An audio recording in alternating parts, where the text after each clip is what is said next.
जब तक दलितों के लिए एक मजबूत नेतृत्व नहीं होगा तब तक शायद उन्हें राजनीतिक रोटियां सेकने वाले नेता ऐसे ही इस्तेमाल करते रहेंगे।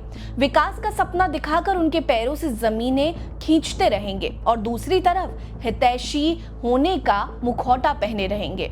नमस्कार, मेरा नाम है रीटा, आप भीमसेना देख रहे हैं। आज के इस वीडियो में हम आपको 24 घंटों में दलितों के साथ होने वाली उन घटनाओं के बारे में बताएंगे जो इस वक्त सोशल मीडिया पर ट्रेंडिंग पर हैं। चलिए शुरू करते हैं। दलितों से जुड़ा सबसे पहला मामला भीम आर्मी चीफ और नगीना सांसद चंद्रशेखर आजाद को लेकर है, जिन्होंने आज बता दिया है कि वाकई में संगठन की शक्ति क्या होती है। जंतर मंतर पर चल रहे पिछले 15 दिनों से प्रदर्शन को लेकर जहां पहले किसी भी नेता या राजनेता की कोई टिप्पणी भी नहीं आ रही थी, वहीं आजाद के वहां जाने मात्र से ही सबके सुर बदलने लग गए हैं। खबर आ रही है कि आजाद ने जैसे ही आंदोलन में पूरा समर्थन देना शुरू किया और 20 जुलाई को होने वाले जंतर मंतर से संसद तक के मार्च में भीम आर्मी और एएसपी के कार्यकर्ताओं के शामिल होने की बात की है, तब से ही आंदोलन को कई बड़े नेताओं का ही नहीं बल्कि फिल्म इंडस्ट्री के सितारों का भी सपोर्ट मिलने लगा है। जी हां, अब तक ये आंदोलन केवल पेपर लीक को लेकर था, लेकिन अब ये शिक्षा व्यवस्था में होने वाली धांधली,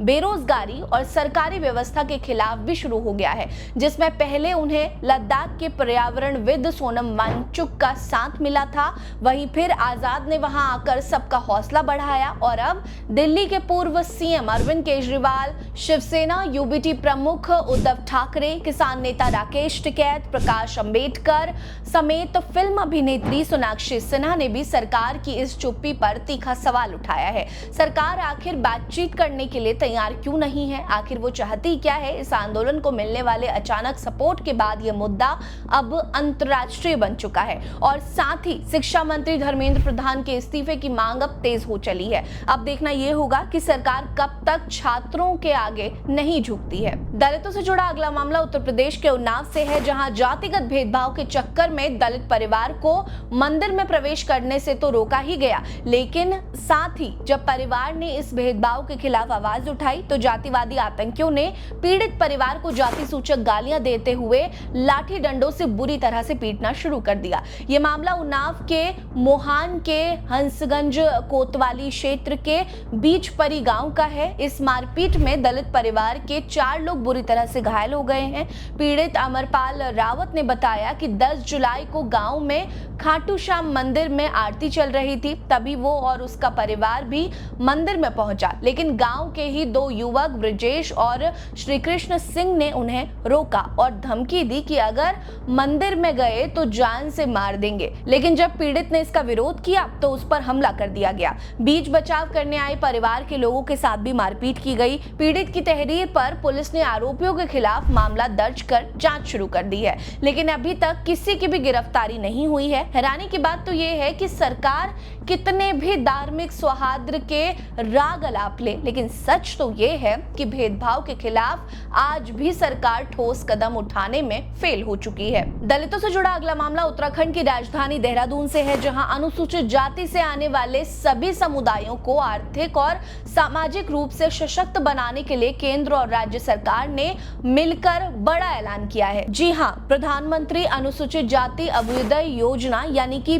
PMAJAY के तहत जिले के 465 युवाओं को सरकारी नौकरी देने की प्लानिंग की गई है। इस योजना के लिए 124.94 लाख की मंजूरी भी दे दी गई है, यानी कि बेरोजगार SC समाज के युवकों को अब रोजगार दिया जाएगा ताकि वो आर्थिक तौर पर मजबूत हो सके। इसी के साथ 175 बेरोजगार युवाओं को 87 लाख रुपए की सब्सिडी भी दी जा रही है ताकि वो अपना व्यापार शुरू कर सके। वहीं 290 शिक्षित बेरोजगार SC युवाओं को स्पेशल ट्रेनिंग भी दी जाएगी ताकि वो आज के बाजार में अनुरूप खुद को ढाल सके। इस योजना का पूरा मसौदा तैयार करके जिला समाज कल्याण ने केंद्र सरकार के पास भेजा है, जहां से अंतिम मुहर लगना अभी बाकी है। SC समाज से आने वाले युवाओं को सम्मानजनक जीवन देने के लिए सरकार की ये पहल वाकई में काबिले तारीफ है, लेकिन असल बात यह है कि योजना तो लागू हो जाएगी, लेकिन धरातल पर ये कितनी कारगर साबित होती है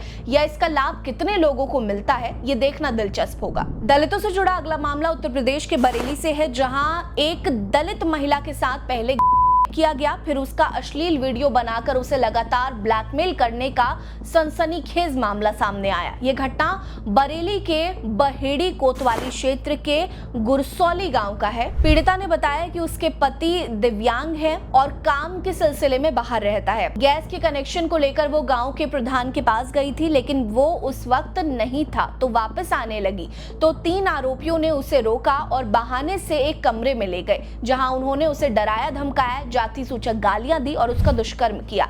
इतना ही नहीं, उसका वीडियो भी बनाया और जान से मारने की धमकी भी दे डाली। लेकिन पीड़िता रोज रोज के ब्लैकमेल से तंग आ गई और उसने आखिरकार बहेड़ी पुलिस से मदद मांग ली। पुलिस ने बिना किसी लापरवाही के मामला दर्ज कर 2 आरोपियों को हिरासत में ले लिया है। वहीं तीसरे आरोपी की तलाश अभी जारी है। इसी के साथ मामले की आगे की जांच जारी है। अब देखना यह होगा कि क्या आरोपियों को वाकई में सजा होगी या फिर रसूख के दम पर मामला रफा दफा कर दिया जाएगा।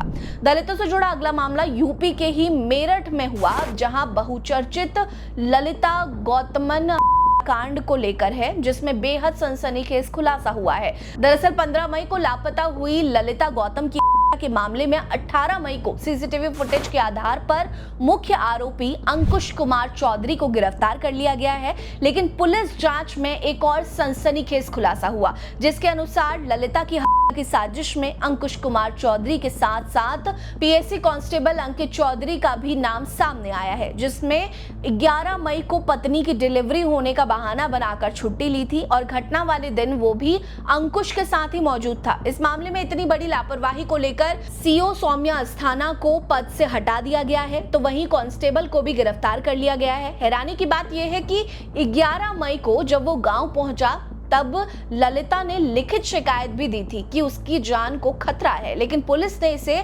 आई गई बात मान ली। ललिता गौतम की के 2 महीने बीतने के बाद भी पुलिस की धीमी कार्रवाई से लोगों में गुस्सा फूट पड़ा था और राजनीतिक पार्टियों ने सरकार और पुलिस प्रशासन को घेरना शुरू कर दिया था, जिसके बाद इस मामले में काफी तेजी आई। जांच तेज होने के बाद आखिरकार मुख्य आरोपी का भी नाम सामने आया। इस नए खुलासे के बाद सरकार का क्या रुख होगा, ये देखने वाली बात होगी। दलितों से जुड़ी इन खबरों पर आपकी क्या राय है, कमेंट करके जरूर बताइएगा। हमारे साथ बने रहिए। नमस्कार।